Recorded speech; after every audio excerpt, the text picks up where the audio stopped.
Hello, Marky Dragon, also known as Marcus Eikenberry in real life, and welcome to another Shroud of the Avatar Roundtable with Fear and I. Hello, Fear. Hello, Marky. So you can join us if you're watching this live. You can join us. We are, I don't know what's going to happen here when I post this. Yeah, that damn thing. It always takes over everything. So you can join us live on Google Hangouts, and there's a link in the description.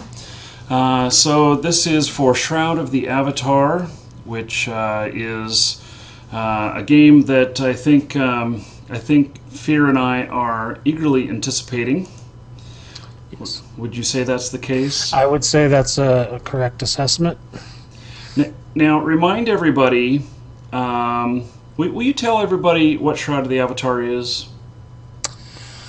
I think it's the, what do they call that? Not the predecessor, the after, like the other word, for Ultima Online. So they're going to... I think it's the spiritual successor is what they said. That's what, yeah, see, So yeah, the spiritual successor to Ultima Online, and written by a lot of the same people that made the original, and including Richard Garriott, who's the commander-in-chief of that situation, and we're anxiously awaiting to see what they're going to come up with for us. Commander-in-chief. Now that's a funny. Hadn't heard that one before. He's got a lot of titles, that guy. He's done a lot of stuff. Yes. So, okay. So, a friend of mine, Frank, he says to me that he went ahead and popped for the version of Shroud of the Avatar that will get him a lighthouse. Oh. And or an island. And I was thinking about that. I'm like, do you want to be someplace that... Why would somebody want to be separate? Why do you think somebody would want to not live in the community and would want to actually live like a hermit? And I think they did that in Ultima Online as well. They liked the island just because they didn't have to deal with the people, but they wanted to be able to still, depending on how big the island was, they could still get creatures that they could kill, or maybe they just like to do crafting or alchemy or whatever. And I think they just like, some people just like that. I mean, having an island with a lighthouse on it's not a bad thing. I mean, that's kind of neat. Yeah, maybe you can see really far and you can light everybody up as they're inbound. Right, well, whatever. Who knows if the lighthouse will work? That's actually a pretty interesting thought. Yeah, I mean, I always stayed on the mainland, obviously, but yeah, later on, when I was doing the audio shows, later on I was running into people, and they were telling me that they liked living on these obscure little, islands. And I was it Aklo? No, it wasn't Aklo. There was a big island. I can't remember the name of it now, but I'm gonna have to grab me a map. I haven't seen the UO map in years. Yeah. Look at it again. So, welcome, Richard. Hello. Can you hear me? Yep, Yes, we sir. can hear you. And so, okay. So I was thinking too that there was a lot of that there was a lot of people who really enjoyed being a pirate. Yeah, still is. Still are. I mean, the pirate thing's still big. Right. Hey, Richard, I think that we're hearing feedback of the show through you. Okay. Is it better now? Yes. Okay. I had the Twitch running, so I just muted that. I think I'm good now. Yeah. Okay.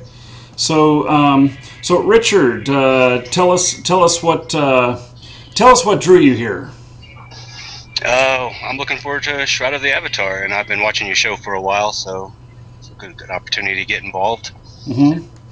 And So, did you get just like a basic account, or did you get something more special, or? I waited to the last minute and actually donated to the site. Oh, okay. And on Central Time, so I didn't make the Kickstart. I did it on the website, and I actually did a citizen. So I'll have I guess it's the village property. Yeah, that's the same thing I've got. Yes. So a lot of money. A lot of money. Yes. A lot of money. Mine was gifted I worked, to me, so on commission. So I was like working my hindquarters off that week, hoping I could get enough. I really wanted night. I think it's night that gets the lighthouse, isn't it? It's attached to their little castle or something. I think so. If they plant it next to water. Yeah. I think it was night levels like $750 or something like that, and I'm like I wish I had it. Me too. Yeah. Extra $250, and I could get a Sir and a lighthouse. There you go. Well, yeah, I didn't get that high either. But if he lets us add to it, I might, before release, kick it up to about that level. I think that would be the highest I would go. Mm-hmm. Although I have to say that I would really love to have like a castle, or something really big like that. But there's no way. I mean, you're talking. I forget how much it is for stuff like that, but I know it goes all the way up to 10 grand, and that's out of my range for sure. Way out of my range. Sell the camera. Sell the camera. Oh my God! That's a very nice looking camera you got there. No, not going to happen. Now, this show is done on my webcam, so you guys are all seeing it on my webcam and not my main camera, which the webcam does okay. But, you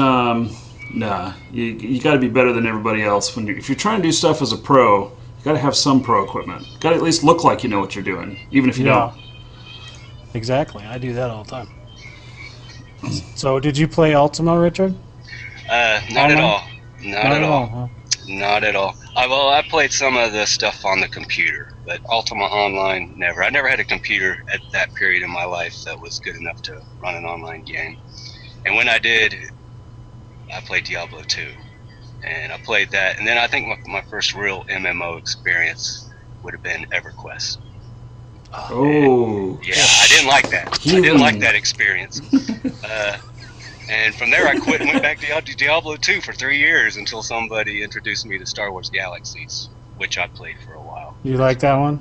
I did like it, yes. Some of the devs from that game were from Ultima Online. So. Yeah, in fact, what I really liked about that one, and when I'm looking forward to this one, is it did have houses. It did have, like, player-run cities, which I thought was very interesting. And so I'm looking forward to something similar to that with the Shroud of the Avatar, more community, based game with cities and stuff. Are you looking to be like a mayor of a city? No. Just I'll tell you, it's a pain in the tuchus, man. I tried it. It's hard. Yeah, I had mad respect for people in Star Wars Galaxies that managed to pull that off. Yeah. Because that was pretty much a whole skill in itself. They kind of specialized in it. Oh, it's worse than being an alliance or a guild leader. It's just like, drama. Yeah. But it's absolutely. fun. But gotta have a lot of time on your hands for that. Yes. So let me ask you guys. So the title of the show tonight is Risk versus Reward, and so there's all kinds of areas that we can go into for that. But I just want to ask you guys, and I'll start with you, Richard. What is risk versus reward for you in a game? Risk versus reward, I guess. Well, looking at this fella here, I know he's a big PvPer. I guess, yeah, you. And, I guess what the risk is being able to get what you want out of the game without not getting killed and losing it all. I think that was real big, even like in Diablo 2, as simple as that game was. Anybody could go hostile on you at any moment and really ruin your day and put you behind. And even in games like EverQuest, where if you were to die trying to get some reward from a dungeon, you could be set back a long time. Well, if you can't find your corpse. So I guess the risk is the time to get back what you already had in an attempt to get something more out of what you already have. And so I guess that's what I would be. I don't know if that's what you meant, but well, I wanted to hear what you were actually thinking, and what you think about that. It almost sounded like to me you were describing in-game type stuff. Yes. To where you've already achieved this high level, but to get that 0.1% higher, you have to really risk a lot to get it. And actually, I really enjoy character development and everything. And Fear, you can probably talk on this a little bit, but back in Ultima Online, when you were Red, what was the risk of dying? Well, we just tried to make sure as PvPers that we traveled with a specific set of equipment that we could replace easily, so we didn't worry about it as much. But wasn't there some sort of skill loss or stat loss on death? I think that was later on. That was after they changed the reds to blues, and I can't remember what it was called now. It was pre-Trammel, but there was stat loss if you continued to kill people. Your skills could atrophy and stuff like that. It was pretty nasty. They put a pretty good number on us after they decided that they were going to kind of kill that part of the gameplay. People that did it after that, there wasn't very many, and they just all started leaving. But there was that was kind of a bigger. It was. I don't believe that was like risk versus reward. That was more of a punishment. I mean, it wasn't like it was like you took the risk and you're shit out of luck now. Yeah, now your character's all jacked up.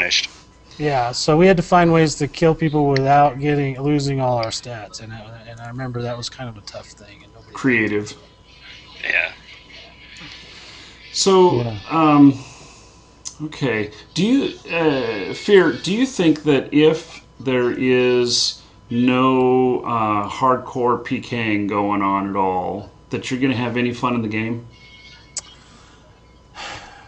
I guess if you had asked me this, 15 years ago, I'd have said, hell no. But I've played some other games since then, so I don't care if they, I like to get loot stuff, off of the other players and stuff like that. That was always a nice thing, but it's not something that it's required for me to get anymore. I mean, I could live without it probably. Mm-hmm. I'm not sure that some of my friends would agree, but if you're going to go hardcore, if they're going to allow that, if they're going to allow that in certain areas, that's great. And if they're not allowed, I mean, it really wasn't allowed in town or anything like that before, so I don't know. I haven't really seen his plans for how he's going to lay out the world and stuff, so it's hard to say. But I think I could live without it if it wasn't completely hardcore PvP where you lose everything. Did you ever play like Shadowbane? Very little. I tried it, but I didn't really get into it. Mm-hmm. Those DAOC guys and the Shadowbane guys were, crazy. And they're hardcore warfare. Yeah, they just fight. I like to do other stuff too, but. Mm-hmm.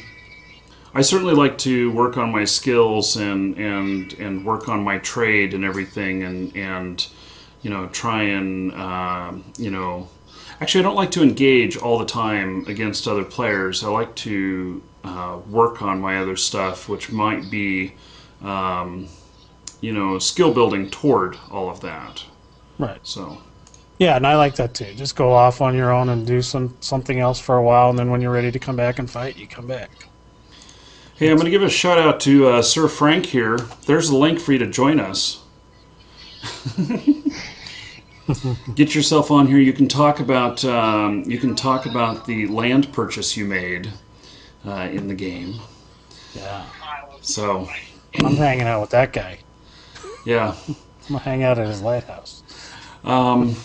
So I think that there is another thing which is kind of outside of the game that's risk versus reward as well, which is that we have pledged money to this game, and I've pledged money to a couple of other projects that I look at them and I go, crap, I may have just wasted my money, and so that is one of the issues here, is that it could be that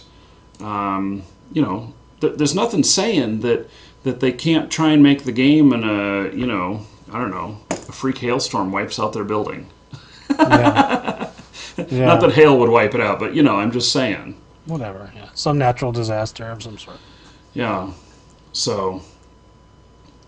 Yeah, no, that's true, and I just look at it kind of like an investment. I trust Richard, and I like his stuff, so I'm willing to spend a little money to see how he makes it happen. Yeah. And hopefully it's everything we'll expect it to be. Mm-hmm. If not, we will PK him. I'm looking forward to see what he comes up with for sure. Hopefully it'll be something we like. I don't know what I'm going to do after spending so much and not like it. Maybe give it to somebody that does like it. I have a feeling that the accounts that have special stuff about them, that they own land or they have some other special items or anything, that those accounts may very well be worth more money than what we paid for them. Yep. And in fact, that can totally go back to the risk versus reward as well. I actually thought about whether or not it would be good. Alexandra and I, from the store, we talked about whether or not it would be a possible investment to buy multiple accounts and multiple pieces of land for the fact that we could resell them or rent them out. Nice. Yeah, sublet. Yeah, so we thought about that, and ultimately we decided that the money in the company was better spent on other things that we knew were very guaranteed to have a turnover, a return on investment, right? And that this was really a crapshoot that on this stuff. So. I got my one account. She actually doesn't even have an account, which I was really surprised about that, but she decided that she was too busy. And so, anyway. Well, it looks like we've had a couple of people join us. We got Wesley who's joined us. Hello, Wesley. How's it going? Good, good. And Frank made it here. Hello, Frank.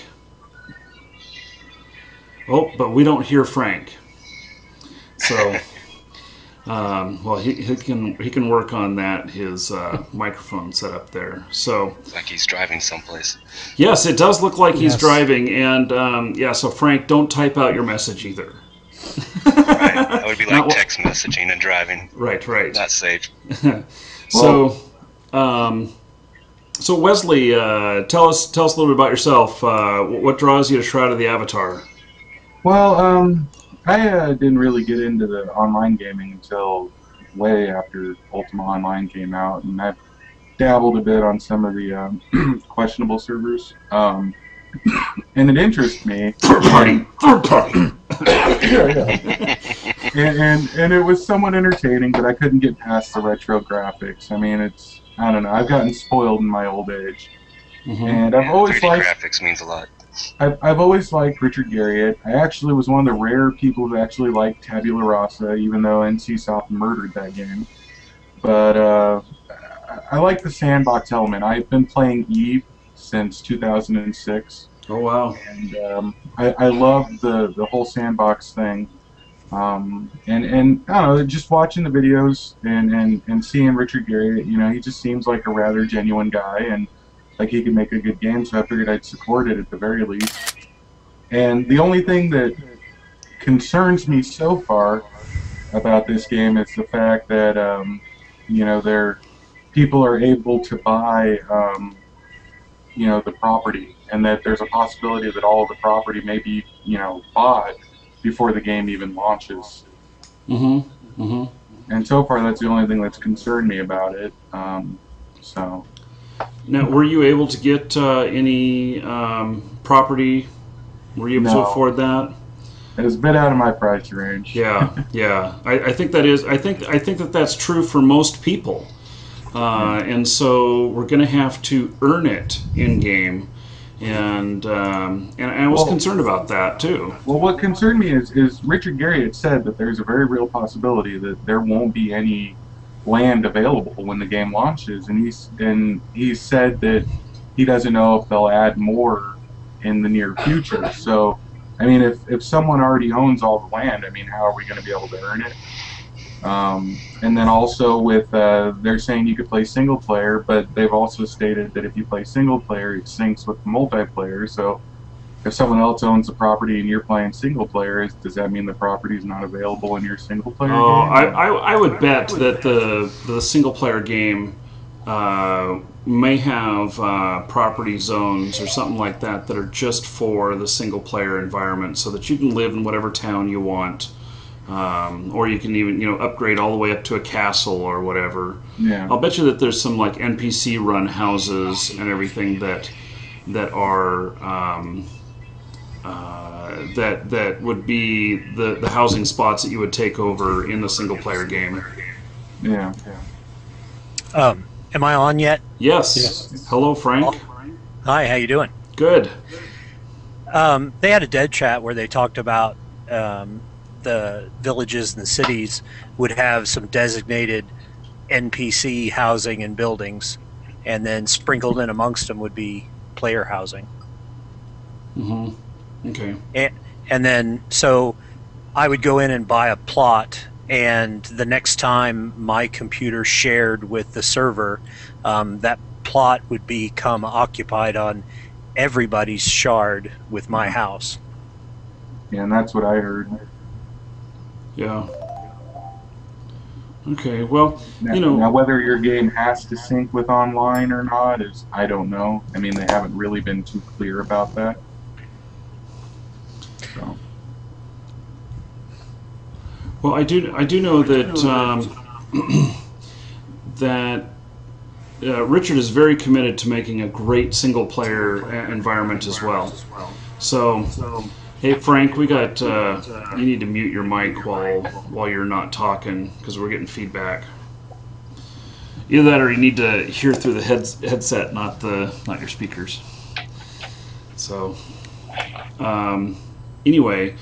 So I have full faith that you'll be able to do. Actually, you'll probably be able to do some things in the single player mode that you can't do even in the multiplayer, and that it should be just as much fun.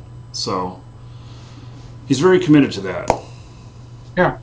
Cool. I just wish he would go more into detail about that stuff.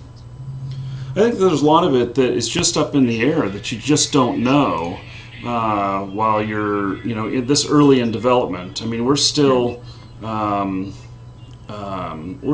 ways away from even having alpha, and there'll be a lot of things that will change in between the initial alpha and by launch. I was actually in the Friends and Family alpha for World of Warcraft, and I was in more than a year early. And some of the amazing things that we saw in there ended up totally not happening in release. And while they were amazing and everything, they decided that they didn't fit with the infrastructure or whatever, something like that. And so, including player housing, which they originally said they were going to have, but then never did. Yeah, it's kind of gone the way of the dodo bird. I mean, the last real big game that had serious player housing was Galaxies, and then Rift has done something that's rather lame. Yeah. So, yeah, it'd be good to see some decent player housing. 'Cause I actually played Galaxies for a while, too, and I wish they'd bring that game back. But Really? I remember playing AOC. I forget what that stood for. Age of Conan?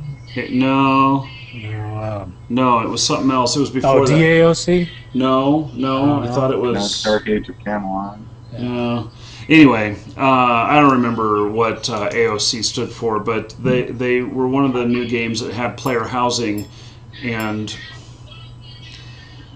Frank, don't mute me, please. They were one of the games that had player housing, but it was all apartments. You'd walk into this building and you'd go into an instance, and that instance was your house, but no one else could see it. And I thought, well, this is lame. This isn't just if I wanted just a bank box that I could walk into, I'd just walk into the bank and drop my stuff in a box. I wanted to, develop something and have that community like we did with Ultima Online. Right. Yeah. I think Ion also had housing. They just put in when they went free to play, but I haven't checked it out, so I don't know if it's cool or not. Yeah, I had high hopes for the one that Eve was going to offer for a while, but then they kind of backed off of that. I think it's a complex issue. Yeah. Yeah. I think we got somebody. We're hearing music in the background or something. I don't know who it is. It's gone now. Might be me. The person knew who it was. Yeah, I'm muting it. Sorry. Yeah. I'm at work, actually, so... Oh, okay.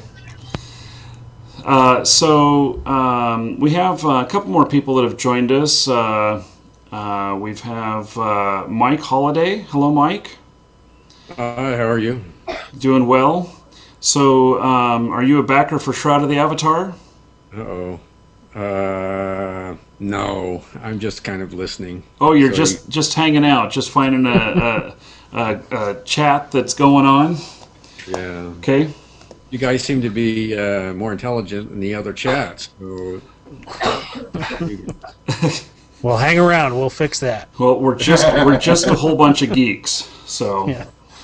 And then is this Chelsea that's joined us as well?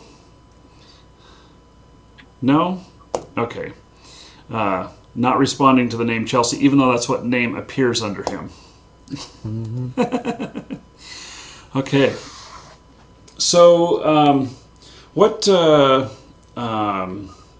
out of you guys who are backers for the game, what is the first thing that at this point right now that you think about doing when you get into the game? What is your first couple of hours of gameplay look like? Running down the beach looking for the best plot for the castle. Ooh, you're upgrading to castle? No, the Knight Lighthouse. I might upgrade to castle, but right now I'm sticking with Knight. Holy cow! We're going to his house. Yeah. We all live around your place, right? Yeah. Actually, I think that actually makes total sense. Just run around figuring out where home is going to be. That's really good. And getting the best one. But how do you I think know even the that? citizen gets a little island as well, where they're going to call it a cabana or something that we can have if we plot next to water. Yeah, it's I don't know. They haven't released what towns will be available, so I don't know. Yeah, Chelsea muted Frank there. What is Frank, Chelsea muting people? Why is Chelsea muting people? I don't know. Chelsea wasn't the one who did it last time. It was somebody else. Hey, Chelsea, how's it going? Hey, Chelsea, you're not talking to us and you're interrupting people. So be cool or be gone. He's gone. Okay. So, sorry about that, Frank. I popped him out of there. Yeah, no problem. So, when you're starting out, if there's, I don't know, 6 or 8 towns that are available, how will you know where your friends are going to be? Mm-hmm. And so without any kind of list of town names, it's going to be hectic to try to hook up with everyone you want to and get plots close to each other, and then start examining whatever quests are available in that area or wherever the story starts. That's a good point. I think, though, if we're going to get in early to do alpha or beta testing, we might have an idea of the lay of the land before we get in there for real at release. And I think hopefully we can make advanced plans that way. I think you're right. I actually think that, I bet you that day one that we get in on alpha, that we're actually not going to be able to place any buildings. I bet you that we're just going to have to play off of the land, and we'll figure out stuff as we go.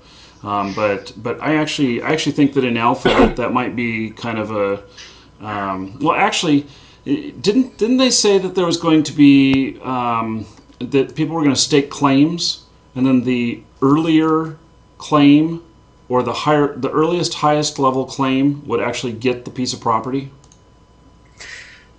Well, what they said was if you donated, say, $750, someone else donated $751 would get to claim first. Mm-hmm. The higher dollar gets first in line, but then wasn't it even whenever you did commit? If everybody was if we have 10 people are at $750, how do they choose which one? Is it lottery or is it by? First come, first serve. Yeah, I don't recall if it's lottery or first come, first serve. If everybody's on their personal shards, I don't know how that would register when they get to the server, the main server. Should be interesting. It'll be our virtual land grab. Yeah, and that's what they're calling it too. What, the land rush or the land grab? Mm-hmm. Yeah. So the rest of you guys, is that what you're gonna be doing too? Running around looking for a house spot? Yeah, we're going to be following Frank around, seeing where he goes. Right. Party in the lighthouse. Gonna gank him and take his deed. Well, I would be happy if they let us fight over it. I'd go for that. I'm not going to turn on the PvP flag if that's an option. Yeah. No, I'll probably be leveling my crafting, which is what I do in just about every game when I first get in, because it's nice being able to be self-sufficient. Right.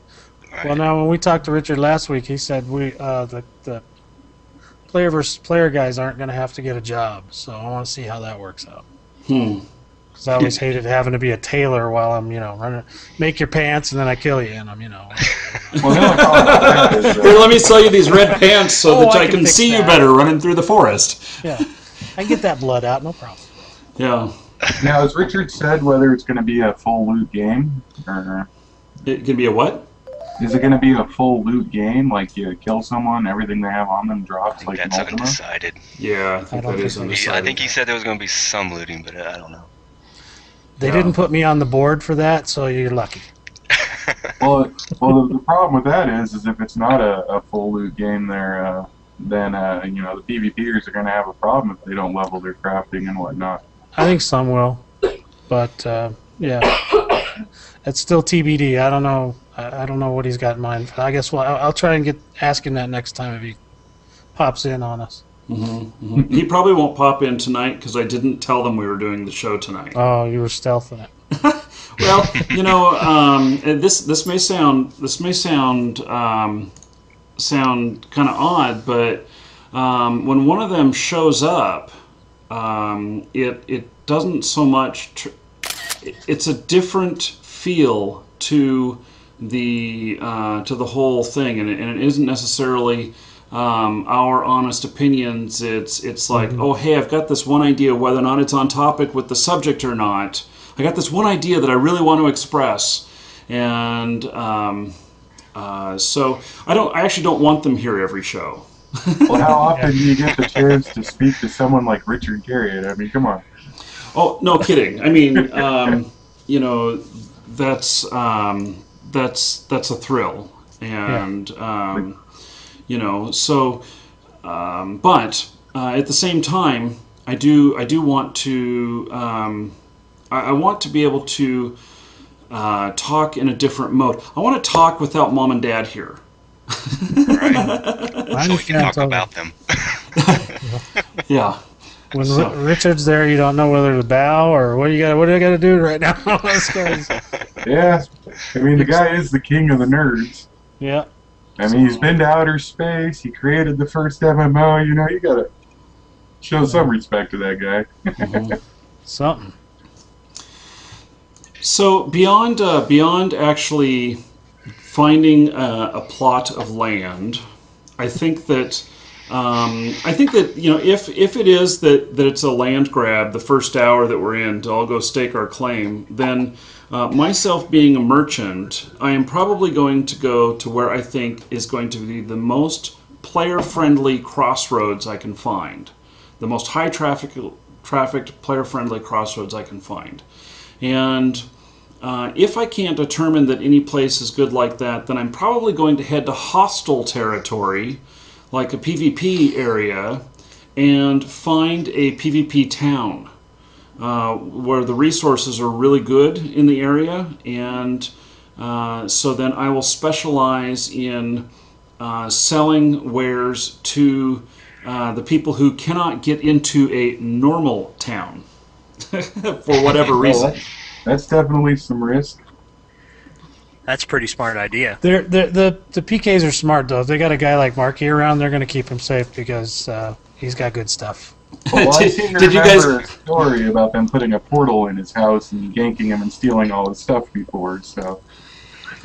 Yeah, well, that was before. I mean, I've actually just, you know, what he mentioned. I just encountered this because I've been doing this 30-day challenge in EVE Online, and I actually, my corporation that I joined in EVE Online has taken really heavy losses, like lost, I think over 100 ships already, just trying to protect me. Because we've been declared war upon by 3 different corps, and they are a merchants corporation, not a war corporation. And I saw you getting death threats in your email on the stream too. Yeah, and so and I've been popped several times now. But in fact, we ended the stream early today because I couldn't get out of the space station. And because every time I, would try and get out, there was just too many other hostile ships there, and they would take me out.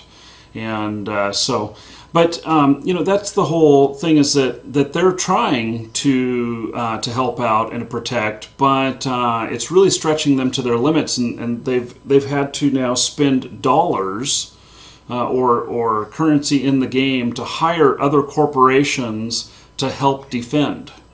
Wow. Bringing them into the fray. So they're actually paying this. And this is, I suspect that we're talking, billions of ISK that are being lost here and risked. And that's a lot of money in the game. Well, here's a tip for you. If you get station camp like that again, set your medical clone to a different station, then undock and let him pop you. Yeah. You'll appear at the other station. I thought about that. So, and I did sneak out after the live broadcast. I was able to sneak out and get to another station, so they don't know where I'm at now. I'll let you know that the experience you're having in EVE right now is atypical. Very atypical. Yes. It's just that you're a celebrity and people want to get your kill mail, and they're just being jerks. Yeah. But it's very atypical.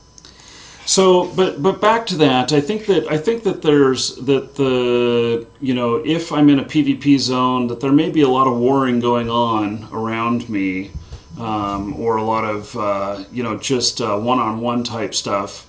But I also think that there's going to be some safety on your property, and maybe not out in your yard, but inside your house. I mean, you should be able to set who can come in, or. I don't know if my little village house is just going to be one room, or if I'll have a back room, and if I can set permissions, like I want to have vendors out in the front room, but nobody can get into the rest of the house, or something like that. And then so I can be stalking the vendors, and the red runs in, and I run to the back room. well, Gary is smart. That's the way he'll do it, because a lot of the reason why games like say Darkfall or Mortal Online failed is because the type of gamers we have nowadays aren't really open to being griefed.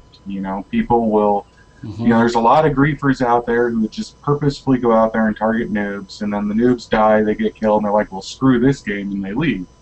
Right. And, once a game gets a reputation of being a griefer's paradise, no one will show up. So, I mean, if he's smart, he will make actually inside your house a safe zone and prevent a lot of that griefing from going on. I'm sure it, annoys people who like to do that stuff, but the vast majority of people are against it and not for it. Yeah, that would be interesting if there would be enhanced permission sets way beyond whatever we had in Ultima Online that would allow for, saying that, okay, this is a truce zone or something like that. So anyone who comes into this house, it's a safe zone. Although maybe you have to buy something if you're going to be in here, like a coffee shop. Yeah. Or be invited. Yeah. Hey, Frank, I wanted to ask How you. about protection money? You have to pay protection money. Protection money, yeah. Yeah. That's good You know, stuff. tell you what I can do for you. You know, I can take care of this, but it'll cost. Yeah. Cost. Digital mafia. No mafia. Well, hey, That's what we should do. we can form our own. Marquis Mafia. Oh go. goodness. Oh goodness. He's So- a gangster. So Frank, now from what I've heard you say, you are pretty adverse to risk of your character's life. How do you feel about this stuff? Will you ever go to a hostile zone to go shopping at my place? I could be enticed to it probably, but generally I play games to be amused and entertained, and I don't want to work hard, and I don't want to do what somebody else forces me to do. I want to follow the storyline and kind of explore the world, and in a fun way, not in a high tension, high risk, high reward way. Mm-hmm. Okay. And of course, Fear, we know what you'll do. You'll be right there at my front doorstep, ganking everybody as they come out with their wares, and then you're going to go put it on your vendor, which is back in the store, and sell it cheaper. These are really good ideas, Mikey. Thank you. You pay me, I'll This is a stand good at idea. your door. Give him ideas. You Yeah, pay me, you I'll really stand shouldn't. at You your door shouldn't and fill kill me in Fear. on these things. It's all about the protection money. Yeah, if get a little kickback from your store, then you won't have any problems. That's all I can tell you. I You know- shouldn't want to see anything happen to you. Yeah, exactly. Yeah, that sounds like a mafia statement. I heard something really interesting, which is just a little bit off topic, but might pertain to the game here. There's another risk versus reward thing that I was just thinking of. Is that in the game War Z right now, they have a lot of players who are paying for cheats. And so they're paying for cheat programs so that they can cheat, so they have an advantage over the other players in the game, or there's a couple of free ones out there as well. But what's happening is that they are risking their account in the game, because if they get caught, their account gets banned, and they've paid money for that. And so, that's a whole risk versus reward to try and get ahead. It's kind of different than character development. It's like the I don't know, the real life criminal. Well, I look at it this way: what's the point of playing if you have to cheat to succeed? I mean, you don't really accomplish anything then. It's not you doing it. And those kind of people, I laugh when they get banned. And it's a problem in all the games. Like, Darkfall. They just released Unholy Wars, and they actually have a page called the Unholy Banhammer. You should check it out. And it's where they have a record of everyone who's been banned and what they've been banned for. And I think this is something that more developers should do. You need a federal pin. You send them to the pin. Well, there was jail in Ultima Online. There was a jail, and you'd be instantly teleported there, and all of a sudden you'd be faced with the GM, and if you started mouthing off to you, they would mute you. Right. So if you started mouthing off to them and everything. Until that one guy killed Lord British. Well, yeah. That was a fluke. So this is, so here's another funky twist on the whole thing of cheat programs and everything. So there's a new cheat program that came out that they actually give it away for free, but then if you want to pay to be on a list of verified people who are not using the cheat, they will display a list of people who are verified to not be cheating, and you pay like $5 and you get on that list. Well, then wouldn't you know that they're cheating by them being on that list? Well, no, not necessarily, because of what they're saying is that they are certified that they are not using this cheat program, so it's just all very crazy, very crazy. Yeah. But I worry about cheating in the game, most definitely. Well, what Yeah. surprises me is that more companies don't take the Blizzard approach, like what they did with Glider, you know, and just go after them in the courts. Now, I resemble that remark. Yeah. Oh, I know. Right. But it's true, though. I mean, Hitting a soft spot. it does hurt their intellectual property, especially with cheaters, because people won't play the game because of cheaters, and it takes money out of their pocket. So, I mean, there is grounds for that. Now, I'm more for that than I am for them going after the Glider people. I think that was retarded. So they went to court. Did they get money? They got money in a lawsuit from the guy. They want to. I got deposed. I had to go to court and testify.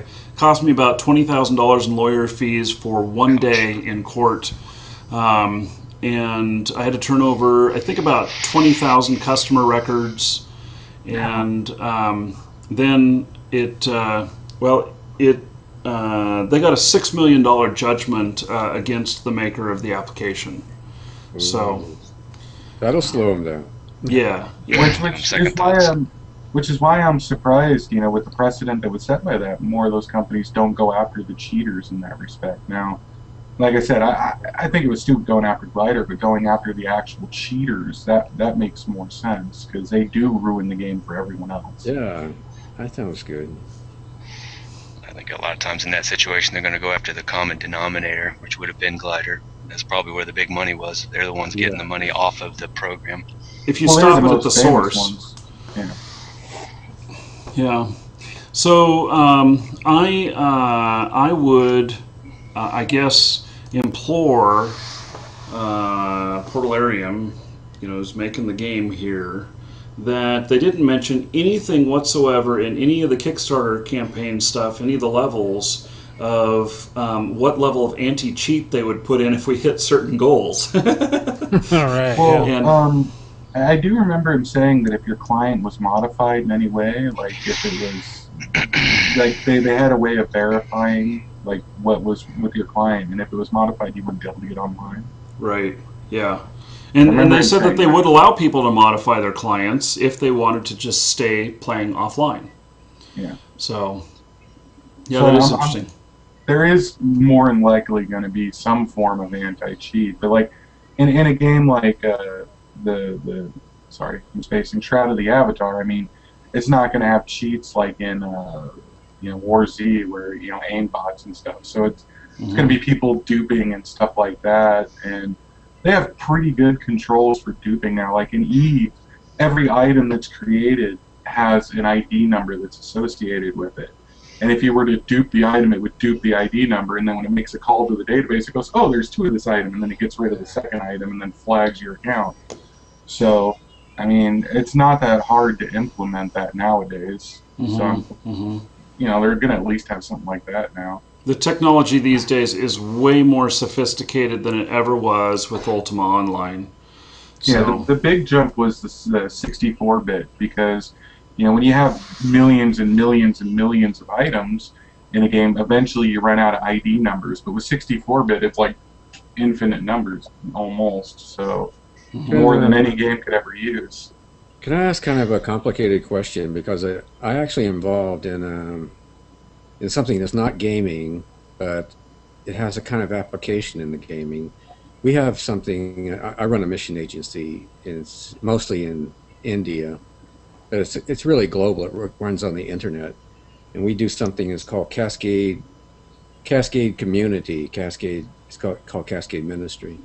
And what we do is we have each person help the next person in the circle, and they actually cascade real dollars through PayPal to each other for helping each other. So one person helps another person, and they get dollars, real dollars, for helping another person, and that person helps another person, and they get real dollars. So it's kind of like pay it forward, but it's a circle, and they get real dollars for helping each other.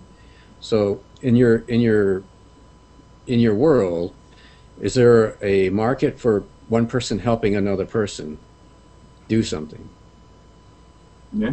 Yes, most definitely.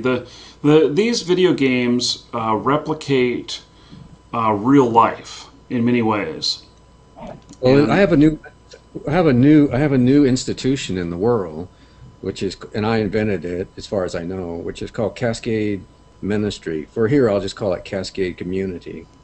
And what people do is they form a circle, and rather, your normal trade is I give you something, you give me something. That's the end of it. But in Cascade Community, I give something to the first person in the circle, which is like 5 to 10 people, and I don't get anything. But they give something to the next person that goes around the circle, and so you eventually get something from the person who is up the string from you in the circle. And why people do it, because they want the payoff for doing this is not really dollars, or in our case it's real dollars, but it's not imaginary reward. It's actually the reward of devotion to other people. You trust each other, you do things for each other, you benefit from what you do to each other, and you're stronger as a group for doing it. But it's actually in the real world, it's actually already working. I have people around the world who are doing this now. Yeah. Well, I think that is maybe something like that could apply to the stuff that we're doing, but it's really beyond the scope. Most of the people who play the games here are not generous like that, and not thinking worldly, not thinking about the betterment of others. I can explain one of the... No, actually not. We need to... We're approaching the end of our show here, and so I want to start with Fear, and we'll work our way back and see if you have any final comments before we close the show. Come and see us every week. Yeah, we like the attention. No, I think that really, when I get into the game, post finding a place for my hovel or whatever I got, then I'd probably explore, because I really want to see how much of Richard's previous world makes it into this one, and I'd be just curious to go look around and see what's going on. Mm-hmm. So to answer your question, and that's pretty much it. And then I would go help you, get your shop going. Yeah. So how about you, Wesley? Well, like I said, I'm going to probably work on the crafting and whatnot when it first comes out and get that leveled up, and then, may do partially what I sometimes do in Eve and be a mercenary, and, you could pay me to keep Fear away from your shop. All right. Good luck with that. Richard, how about you? I guess I'm going to say I hope our risk is worth the reward, and looking forward to seeing y'all in the game, hopefully testing, and then after that playing. And appreciate you running these live shows. I love them. So keep on doing that. Yep. I'm here because I like it. Except that reminds me that the next live shows I think are going to be 5 o'clock Eastern on Saturdays. Probably not this next Saturday, but we'll probably start the Saturday after that. This is late night for me. I know for West Coast it's not late night, but these long ass days of working are killing me. I'm approaching hour 14 now, so wow. Yeah. So Mike, any comments to follow up on this new mind-blowing video game world you're hearing about? It's all very interesting. I'd like to see how it turns out. Yep. Okay. For myself, I do want want you all to join us at the next one, which won't be this Saturday, but the following Saturday, and it'll be 5 o'clock Eastern time. I'll post something on my Facebook and on our shroudoftheavatar.net site, which we have a whole bunch of volunteers there. There's a lot of people that have registered. I noticed that there was a lot of posts there actually, so it's turning out to be a nice bustling community. It's growing up well. So Frank, you get the last word. Oh, goody! Send me all your money because you'll just lose it at Marky's shop when Fear takes it from you. That's right. Okay. Good call, Frank. Yep. Okay, well, thank you, everybody. Thank you for attending, and all of you who are watching live on Twitch. Thank you for being here. And just a little over a week's time, we shall do it again. And next time, I'll go ahead and formally invite someone from the dev team. I don't know if anybody will show up, but I will formally invite someone from the dev team, and so maybe they can grace us with their presence and tell us funny stories. Yes. So, okay, take care, everybody.